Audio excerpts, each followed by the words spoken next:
Au bout d'un moment, on devient l'homme de la foule. Jim Carrey ne peut pas se balader dans la rue à faire tout ce qu'il veut en tout anonymat. J'espère en arriver à un point où je ne pourrai plus marcher dans la rue. Ce serait chouette. Où je ne pourrai plus aller nulle part sans être reconnu.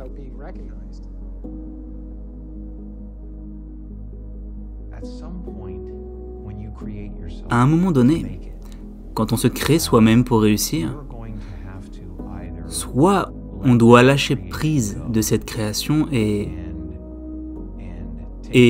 prendre le risque d'être aimé ou haï pour qui on est vraiment, soit il faut tuer qui on est vraiment et périr en s'accrochant à un personnage qu'on n'a jamais été.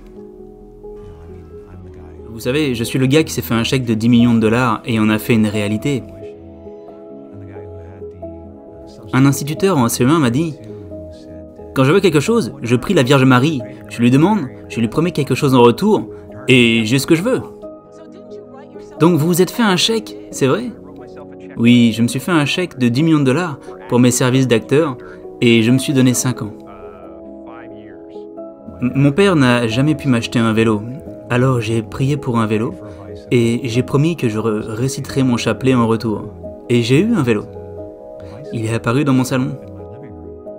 Juste avant Thanksgiving 1995, j'ai appris que j'allais gagner 10 millions de dollars. Après, dès que je voulais quelque chose, je l'ai fait se manifester. Je me suis tenu dans un champ, les bras ouverts, en me disant « Je suis prêt, allez !» J'ai vu la pancarte d'une médium et elle a lu mon avenir. Et elle a dit « Vous allez faire 3 choses, 3 films qui seront vraiment, vraiment incroyables. Et très importants. Et après ça, il sera impossible pour quiconque de vous détrôner. »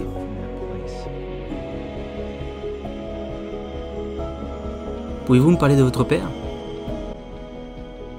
Mon père était non seulement l'homme le plus drôle de la pièce, mais c'était aussi un incroyable saxophoniste. Avant ma naissance, il avait un orchestre à Toronto.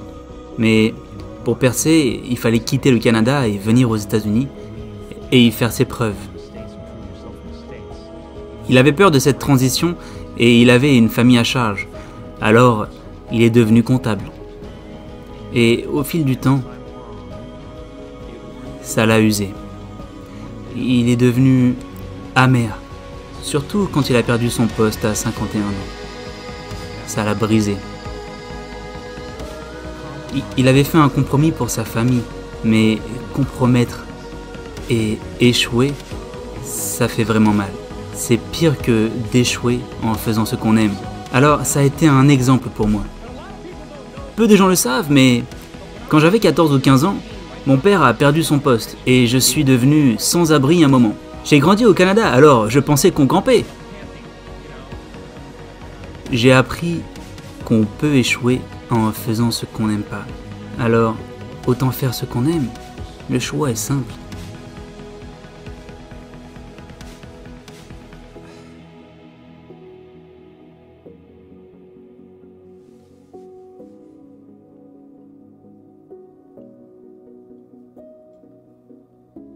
Il faut être ce qu'on veut être.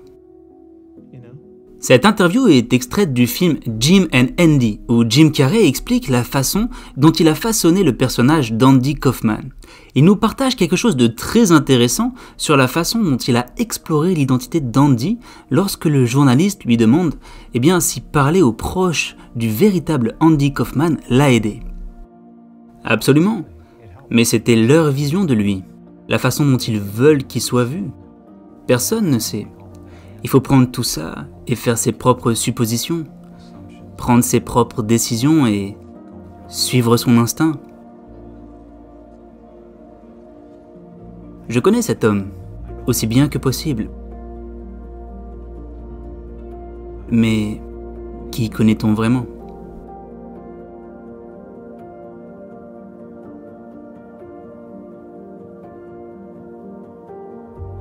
vous avez un avis totalement différent par rapport à votre jeunesse.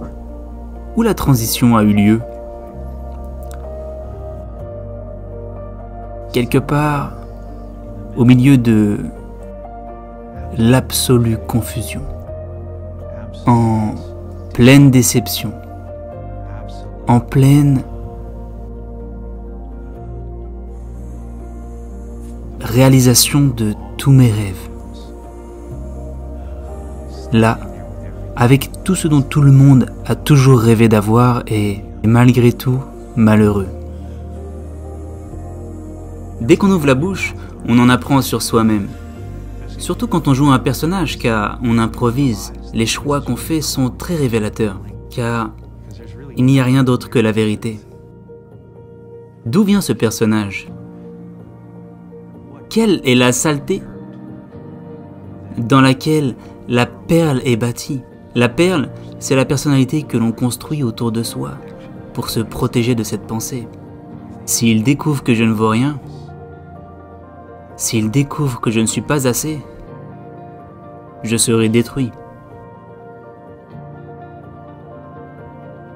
Il y a l'avatar qu'on crée et la cadence qu'on trouve qui plaît aux gens, qui les divertit de leurs soucis et qui vous rend populaire. Et à un moment, il faut s'en séparer. Ce n'est pas qui on est. Tout cela est très abstrait. Pourquoi je suis un Américain? Pourquoi je suis un Canadien? Ça veut dire quoi? Quelqu'un a posé une ligne et a dit « Voilà ». Vous savez, on est tellement plus que ça. N'oubliez pas de vous abonner et de nous dire en commentaire si cette vidéo vous a plu. Et si jamais vous voulez aller plus loin, eh bien, assurez-vous de regarder Jim and Andy sur Netflix.